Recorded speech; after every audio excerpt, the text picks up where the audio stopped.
Hello everyone, good morning, नमस्कार। कैसे हैं? आई होप आप सब बहुत बढ़िया होंगे। आपकी तैयारियां बहुत ही बेहतरीन चल रही होंगी और आप कर रहे होंगे सीटेट एग्जाम की तैयारी। तो इस बार आपकी तैयारी बहुत ही बेहतर चल रही होगी, जबरदस्त चल रही होगी। और आज मैं आपके लिए लाया हूं क्लास नंबर हमारी होने वाली 6, जहां पे हम आपके लिए फिर से एक मेगा प्रैक्टिस लेके आए हैं, जहां पे हम प्रीवियस ईयर क्वेश्चंस के बारे में डिस्कशन कर रहे हैं, जो आपके लिए बहुत ज्यादा मोस्ट इंपॉर्टेंट हो सकते हैं। मतलब मैंने अभी तक जितने भी वीडियो दिए हुए हैं सभी में हमने पीवाई के क्वेश्चंस को डिस्कस किया है, जो बहुत ज्यादा मोस्ट इंपॉर्टेंट है और प्रीवियस में बार बार रिपीट होते हैं। तो अगर आप प्राइवेट स्कूल में पढ़ा तक रहे हैं, अगर आप किसी भी टीचिंग एग्जाम की तैयारी कर रहे हैं, लाइक वो सीटेट हो सकता है, यूपी टेट हो सकता है, रीट हो सकता है, इन सभी की तैयारी के लिए आप हमसे इजीली कनेक्ट हो सकते हैं और हम आपकी तैयारी जो है एकदम बेहतरीन तरह से कराने की कोशिश करें। डे बाय डे मैं डेली पर डेली आपके लिए 6 से 7 बजे के बीच में एक वीडियो ला रहा हूं, ताकि आप प्रैक्टिस करके अच्छा खासा आप स्कोर कर सको। क्लियर इतनी बात? तो चलते हैं, फिर आपका टाइम वेस्ट बिल्कुल भी नहीं करेंगे। आज का सेशन जो आपके लिए बहुत जबरदस्त रहने वाला है।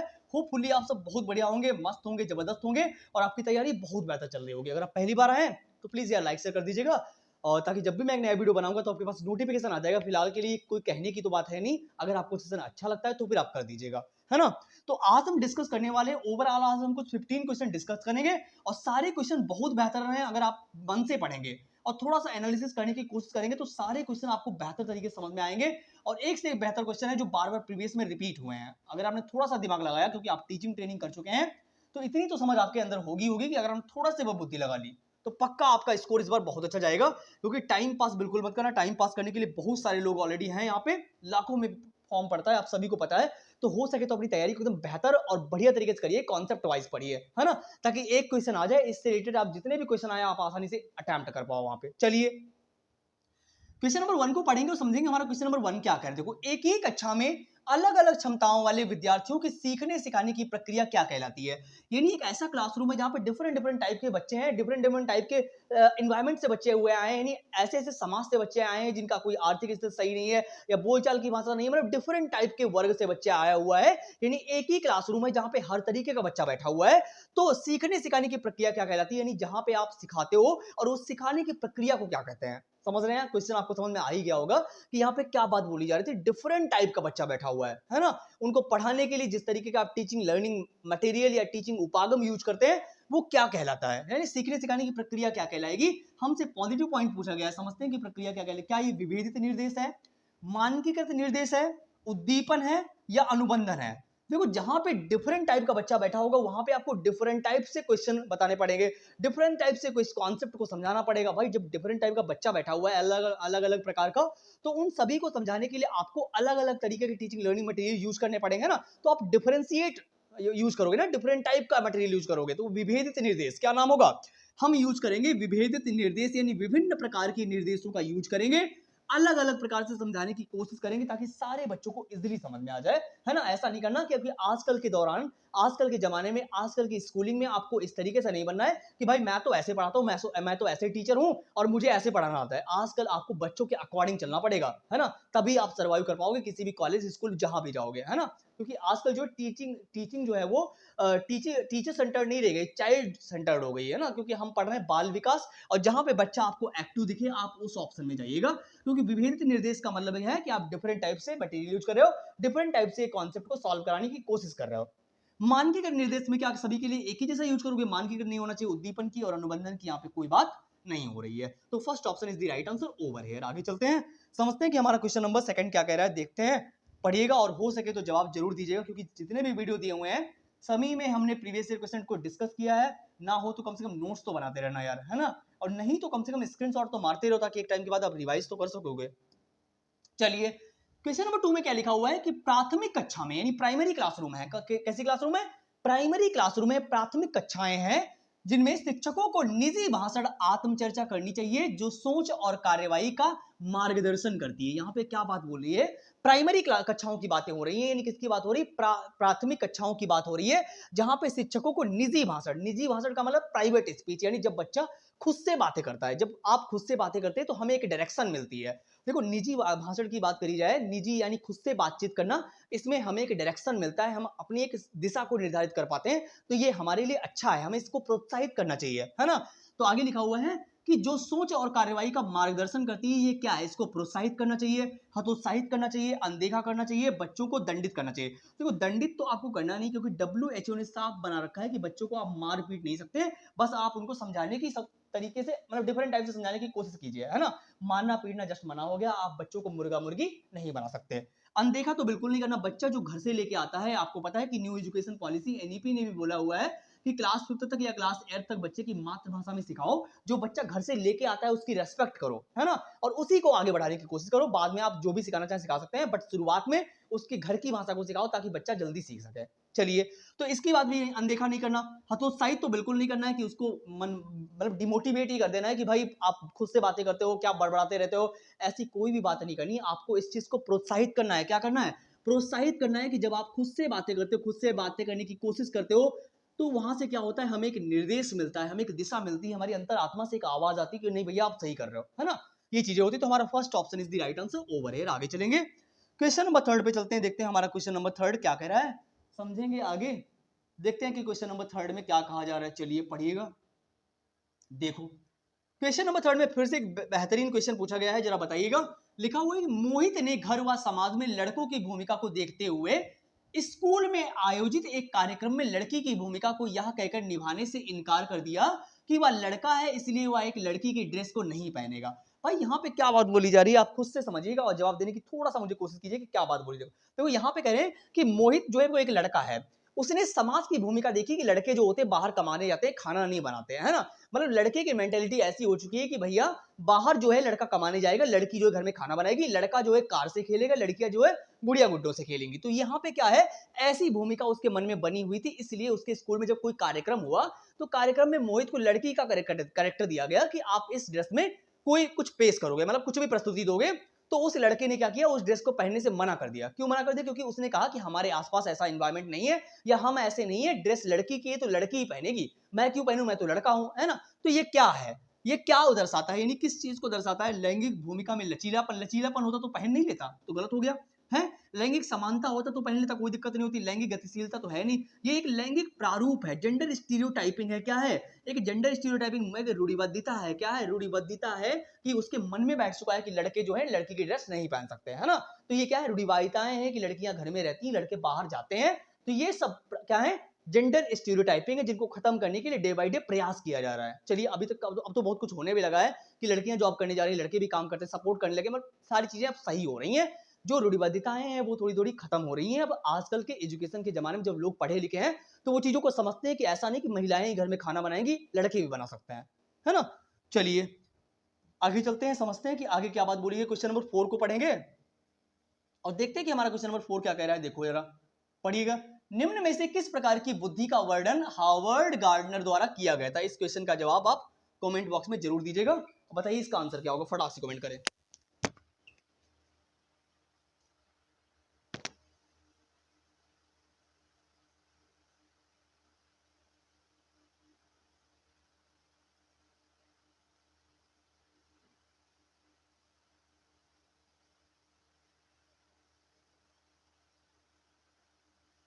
चलिएगा, जवाब दीजिए, बताइएगा इसका आंसर क्या होगा, फटाक से कमेंट करेंगे कि क्वेश्चन नंबर 4 में क्या बात बोली गई। हार्वर्ड गार्डनर से रिलेटेड कोई बात है?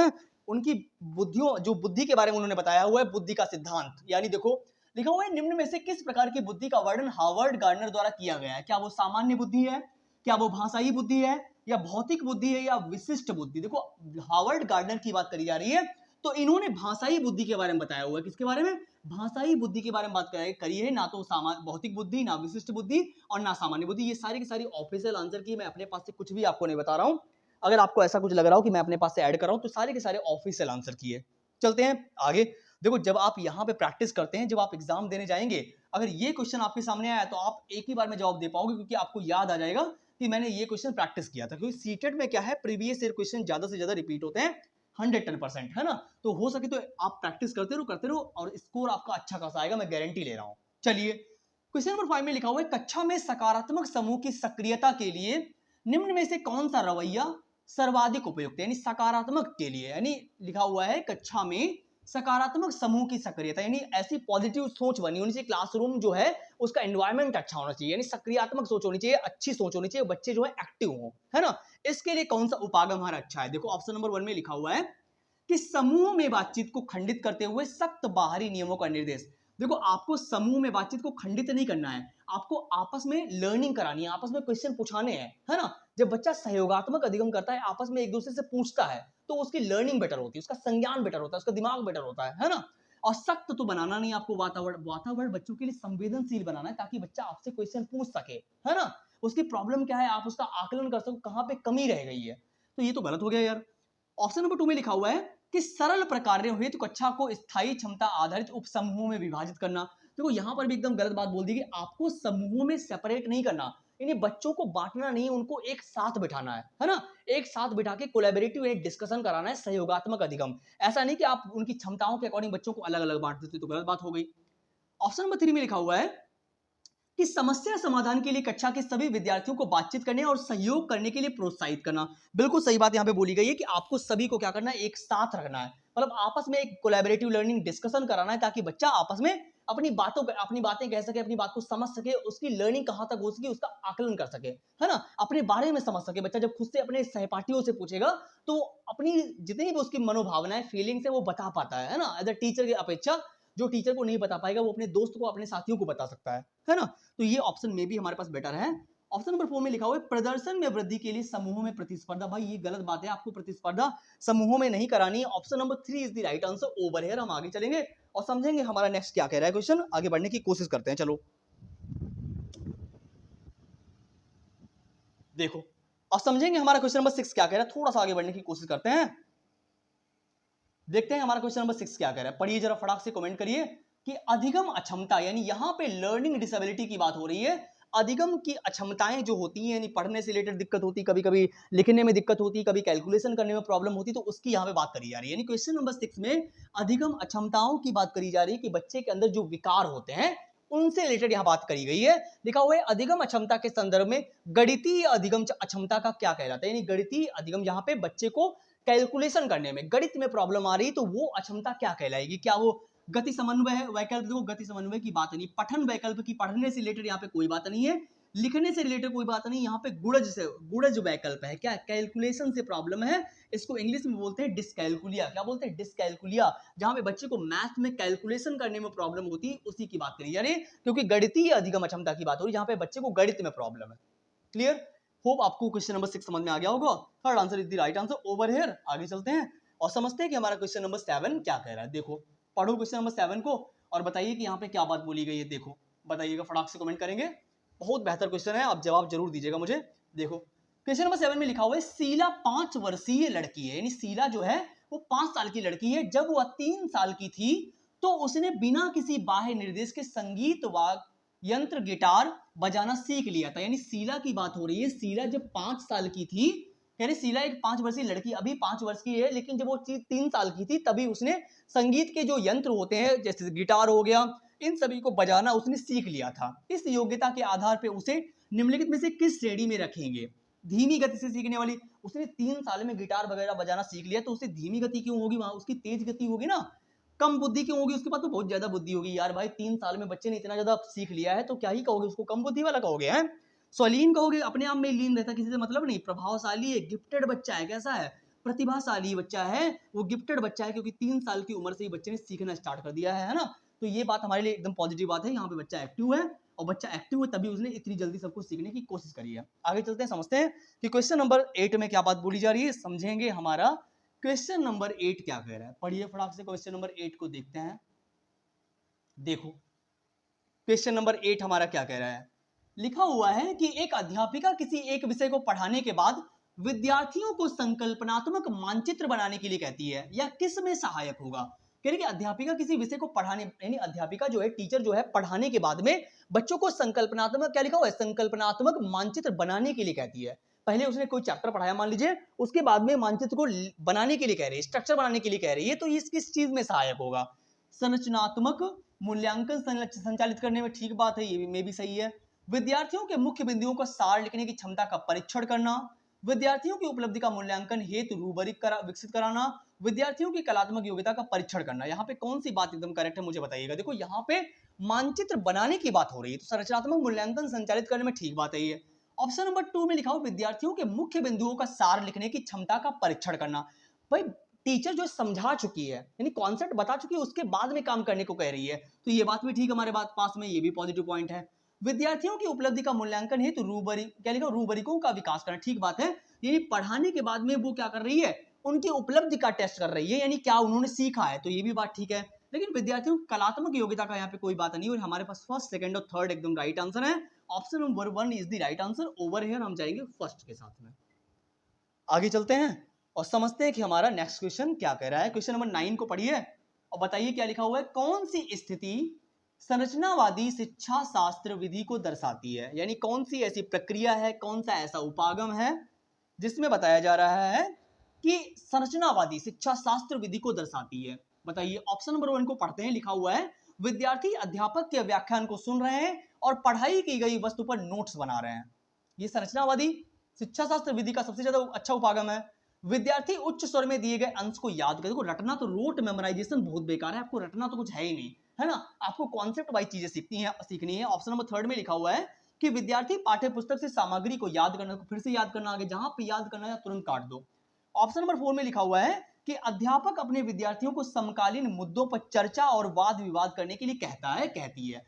ये पॉइंट हमारे पास एकदम पॉजिटिव है कंपैरिजन, अगर हम इसका कंपैरिजन करें इससे, क्योंकि यहाँ पे कह रहे अध्यापक जो है विद्यार्थियों को मुद्दों पर चर्चा करा, जो भी कॉन्सेप्ट है उसके अकॉर्डिंग विद्यार्थी पर वाद विवाद यानी डिबेट करने के लिए कह रहे हैं कि जो टॉपिक पढ़ाया गया उस पर आप वाद विवाद करो, क्वेश्चनिंग करो, ताकि और आपको समझ में आए, है ना। तो हमारे पास यही पॉजिटिव पॉइंट है और बच्चा सबसे ज्यादा यहीं पे एक्टिव है। तो हम जाएंगे fourth answer is the right answer. Over here ये सारे के सारे गलत हैं, हम जाएंगे फोर्थ के साथ में। चलो आगे बढ़ते हैं, समझते हैं कि हमारा क्वेश्चन नंबर 10 क्या कह रहा है। देखिएगा, हो सके तो मेरे भाई पढ़ते रहना, और सेशन अच्छा लग रहा हो तो प्लीज यार लाइक शेयर कर देना, ताकि जब भी मैं एक नया वीडियो बनाऊंगा तो आपके पास कम से कम नोटिफिकेशन तो आ ही जाएगा, है ना। चलिए, और डेली बाय डेली अगर आप सीटेट की तैयारी कर रहे हो, अगर यूपी टेट की कर रहे हो, तो हमसे कनेक्ट होने की कोशिश करो। हो सकता है मेरे नोट्स आपको अच्छे लगे और मैं आपकी कुछ हेल्प कर सकूं। देखो क्वेश्चन नंबर 10 में लिखा हुआ है अधिकांशतः यह देखा गया कि माताओं की अनुपस्थिति में लड़कों की अपेक्षा लड़कियों से घरेलू कार्यों को करने व छोटे भाई बहनों की देखभाल की अपेक्षा की जाती है। देखो यहाँ पे क्या बात बोली जा रही है कि कभी कभी क्या होता है, आपकी मम्मी जो है घर से चली जाती हैं, तो उसमें क्या होता है कि आपकी जो छोटी बहनें हैं वही घर के कामकाज करती है। देखो यहाँ पे इस क्वेश्चन में एकदम बढ़िया बात बोली गई है। कहते हैं कि जो हो रहा है रियलिटी में कि अगर माताओं की अनुपस्थिति, घर में मम्मी नहीं है, तो क्या होता है कि जो छोटी बहनें हैं उनसे उम्मीद की जाती है कि वो घर संभालेगी, कामकाज वो करेंगी जब तक मम्मी घर में आ नहीं जाती वापस, है ना। तो उसी की बात करी जाए, लड़कियों से घरेलू कार्यों की अपेक्षा की जाती है, मतलब घर से उनकी उम्मीद की जाती है कि अब बिटिया जो है खाना बनाने लगेगी, घर में मम्मी तो है नहीं, बिटिया खाना बना लेगी। ऐसा होता है ना, हमारे मिडिल क्लास लोगों में भी होता है ना। हर किसी ने देखा होगा, भाई बहनों की देखभाल की अपेक्षा, यानी भाई की अपेक्षा ये उम्मीद की जाती है कि बहन काम कर लेगी, मम्मी नहीं है इसलिए। तो ये क्या है, ये जेंडर रूढ़िवादिता है, जेंडर निष्पक्षता है, जेंडर समानता है। इक्वलिटी की तो बात करी, समानता की बात तो करी तो लड़के भी काम कर लेते, लड़कों से भी तो उम्मीद की जाती है कि मम्मी नहीं लड़का खाना बना लेगा, है। जेंडर प्रसंगिता है, क्या है ये बताओ। ये एक जेंडर रूढ़िवादिता है जो समाज में फैला हुआ है कि महिलाएं या बेटियां ही खाना बनाएंगी, मम्मी नहीं है घर पे, तो बेटी, छोटी बेटी जो छोटी बहन है वो काम कर लेगी, लड़का काम नहीं करेगा, वो पड़े पड़े खाएगा आराम से, है ना। तो ये एक जेंडर स्टीरियोटाइपिंग है, एक रूढ़िबद्धता है जो समाज में फैली पड़ी है, जिनको अभी खत्म किया जा रहा है ना। तो आई होप आपको ये बात समझ में आ गई होगी। क्वेश्चन नंबर 10 जो है हमारा एकदम करेक्ट है, first option is the right answer. Over here आगे चलेंगे और समझेंगे हमारा नेक्स्ट क्वेश्चन क्या कह रहा है। क्वेश्चन नंबर 11 चलिए, लिखा हुआ है निम्न में से कौन सी प्रगतिशील शिक्षा की विशेषता नहीं है, यानी हमसे यहाँ पे निगेटिव पॉइंट पूछा गया है। अब आप बताओ कि यहाँ पे कौन सी निगेटिव पॉइंट है, कौन सी किसकी बात करी जा रही है। देखो कह रहे हैं कि निम्नलिखित में से कौन सी प्रगतिशील शिक्षा की विशेषता नहीं है, यानी ऐसी क्लासरूम है जहां पे, मतलब निगेटिव पॉइंट पूछा गया है, निगेटिव क्लासरूम की क्या विशेषता नहीं है, क्या विशेषता है। यानी यहाँ पे पूछा गया है कि जो प्रभावशाली, जहां पे बच्चा एक्टिव होते हैं, उस क्लासरूम के अकॉर्डिंग इनमें से कौन सा पॉइंट है जो सही नहीं है। सतत एवं व्यापक मूल्यांकन पर बल, अगर आप कंटिन्यू काम कर रहे हैं तो ये तो पॉजिटिव पॉइंट है।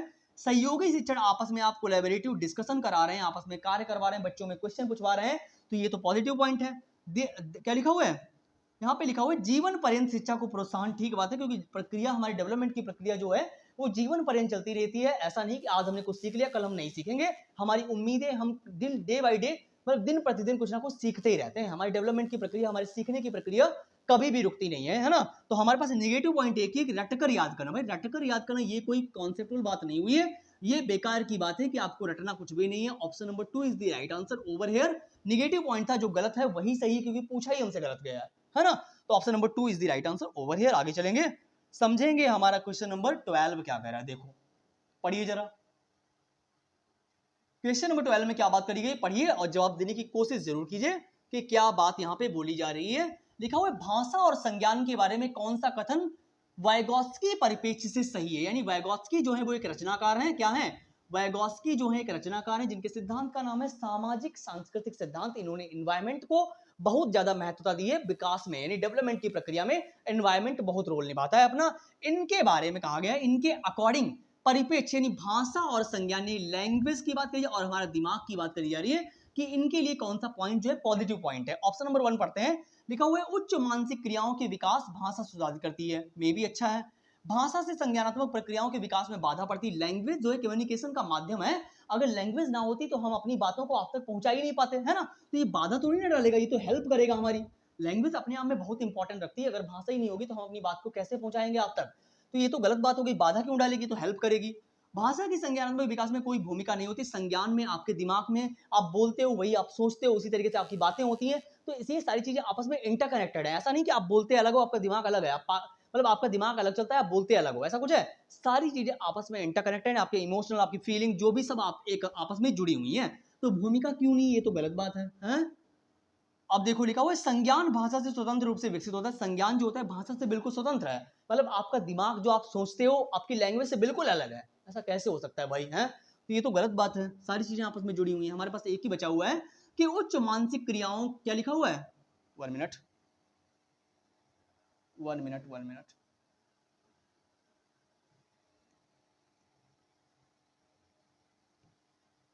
देखो ऑप्शन नंबर 1 में क्या लिखा हुआ, ऑप्शन नंबर 1 हमारे पास एकदम करेक्ट है। लिखा हुआ है उच्च मानसिक क्रियाओं के विकास भाषा सुसाधित करती है, यानी हमारी मेंटल जो एबिलिटी होती है, हमारे दिमाग की जो बातें होती है, हमारे सोचने समझने की जो क्षमता होती है, भाषा जो होती है उसको सुसाधित करती है। यानी हमारे दिमाग में जो भी चल रहा है उसको हम प्रकट कैसे करते हैं, आप तक कैसे प्रकट कर रहे हैं, भाषा के माध्यम से ही हम अपनी बातों को आप तक पहुंचेंगे। जो हमारे दिमाग में चल रहा है, जो हमारे माइंड में चल रहा है, उसको हम अपनी लैंग्वेज के थ्रू आप तक पहुंचाने की कोशिश करते हैं, ना। तो भाषा जो होती है वो हमारे मेंटल में जो दिमाग में संज्ञान में जो चल रहा होता है उसको सुसाधित करती है, यानी उसको सही करती है। तो हमारे पास फर्स्ट ऑप्शन जो है एकदम राइट आंसर ओवर है। आगे चलेंगे और समझेंगे हमारा नेक्स्ट क्वेश्चन क्या कह रहा है। क्वेश्चन नंबर 13 पढ़ते हैं, देखते हैं,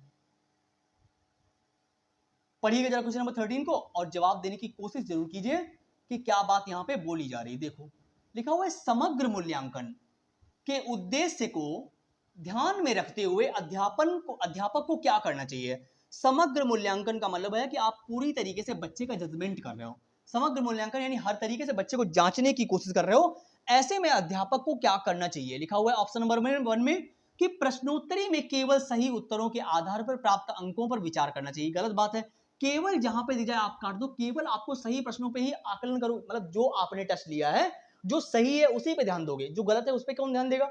जो गलत है उसके माध्यम से आप उसका आकलन कर पाओगे कहां पे कमी रह गई है ना, तो फिर आप और पढ़ाने की कोशिश करोगे अच्छे तरीके से। तो ये तो गलत बात हो गई हमारे पास।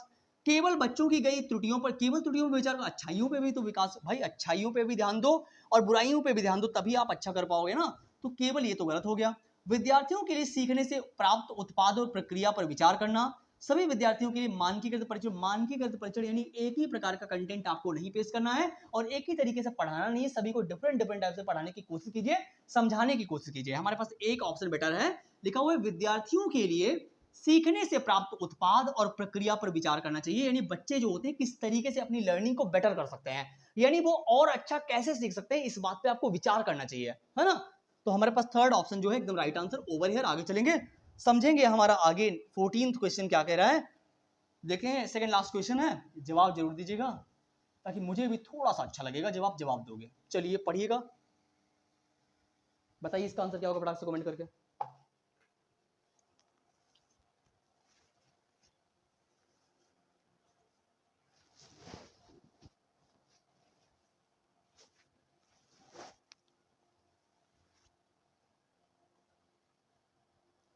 देखो क्वेश्चन नंबर 14 में क्या लिखा हुआ है, लिखा राष्ट्रीय शिक्षा नीति 2020 के 20 बच्चों के मूल्यांकन के लिए डैश और डैश समावेशन को प्रस्तावित करती है। राष्ट्रीय शिक्षा नीति 2020 जो है उसके अकॉर्डिंग जो है आकलन की कौन कौन सी प्रक्रियाएं हो सकती हैं। देखो परियोजना की बात की, मानकीकृत की बात तो होती नहीं, यानी आपको सभी के लिए एक ही जैसा कंटेंट या एक ही जैसा टीचिंग लर्निंग मटेरियल यूज नहीं करना है।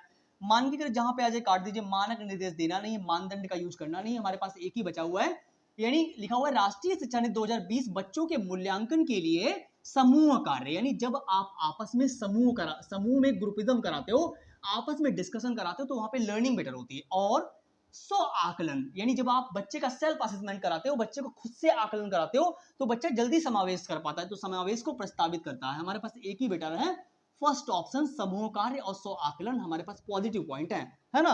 तो first answer is the right answer over here. आगे चलेंगे और समझेंगे हमारा लास्ट क्वेश्चन क्या कह रहा है। क्वेश्चन नंबर 14 पे देखो, क्वेश्चन नंबर 14 में लिखा हुआ है कि बालिका जो है स्वयं से क्या कर सकती है। लिखा हुआ है बालिका, क्या बात यहाँ पे बोली गई, देखो फटाक से, एक मिनट, यहाँ पे पार्ट लिखा हुआ बेटा, लिखा हुआ बालिका स्वयं से क्या कर सकती है और क्या कुछ सहायता द्वारा पूरा कर सकती है। आगे लिखा हुआ है लेव वाइगोस्की ने इनके बीच के अंतराल को किस रूप में संबोधित किया है। यानी आपको पता है यहाँ पे क्या बात बोली गई है, आप बिना पढ़े सीटेट को कितने नंबर, सीटेट में कितने नंबर लाएंगे, या किसी सेशन को, जैसे आपने मेरे सेशन देख लिए या किसी और सेशन देख लिए, यूट्यूब पे बहुत सारी पढ़ाई कर ली, तब आपके कितने नंबर, आपके बिना पढ़े कितने नंबर आ रहे हैं और पढ़ के कितने नंबर आए हैं, उसके बीच के दायरे को क्या कहेंगे वाइगोस्की के अकॉर्डिंग। यहाँ पे बात बोली जा रही है कि आप स्कूल में जाने से पहले कैसे थे और बाद में चले गए तो आपने क्या क्या सीखा, उसके बीच का दायरा क्या है ना। जब आपको कोई मदद करता है, मतलब आपको कोई कॉन्सेप्ट दिया गया और उसमें आपने कोई, आप अटक रहे हैं कहीं पे, तो किसी ने थोड़ी सी हेल्प कर दी, तो उसको बोलते हैं स्कैफोल्डिंग। क्या बोलते हैं उसको, बोलते हैं मचान। जब कोई हमारी मदद करता है, सपोर्ट करता है, इसको बोलते हैं स्कैफोल्डिंग। क्या बोलते हैं, स्कैफोल्डिंग। लेकिन ये जो बीच का दायरा है, लिखा हुआ है बीच का अंतर, ये होता है जोन ऑफ प्रॉक्सिमल डेवलपमेंट, यानी इसको बोलते हैं समीपस्थ विकास का क्षेत्र, इंग्लिश में बोलते हैं ZBT, यानी जोन ऑफ प्रॉक्सिमल डेवलपमेंट। तो हमारे पास बी ऑप्शन जो है वो एकदम करेक्ट है और B option is the right answer over here. हमारे पास सारे क्वेश्चन हमने समझ लिए हैं और होप आपको क्लास बहुत बेहतर लगी होगी यार मेरे। और अगर आपको थोड़ा सा भी समझ में आया हो तो प्लीज यार लाइक शेयर कर देना, ताकि जब भी मैं एक नया वीडियो बनाऊंगा तो आपके पास नोटिफिकेशन आ जाएगा, है ना। सारे क्वेश्चन आपको समझ में आ गए होंगे और जहां कहीं पर आपको डाउट रह गया हो, कहीं पर आपको दिक्कत आई हो, तो मुझे आप कमेंट में जरूर बता दीजिएगा। हम नेक्स्ट वीडियो आपके कमेंट के अकॉर्डिंग प्लान करेंगे 110%। प्लीज यार लाइक शेयर सब्सक्राइब तो कर ही लोगे, कोई कहने की बात है नहीं। अगर आपको सेशन अच्छा लगा हो तो प्लीज आप कर दीजिएगा, है ना। वही कहते हैं कि पढ़ते रहिए, मजे से पढ़ते रहिए, मजे मजे में सीख लीजिए यार, है ना। मिलते फिर एक नई वीडियो में नई आशा और उम्मीद के साथ में। Thank you so much for coming, thank you so much. पढ़ाई को करते रहिए मस्त तरीके से, जबरदस्त तरीके से। मिलते हैं फिर एक नई वीडियो में।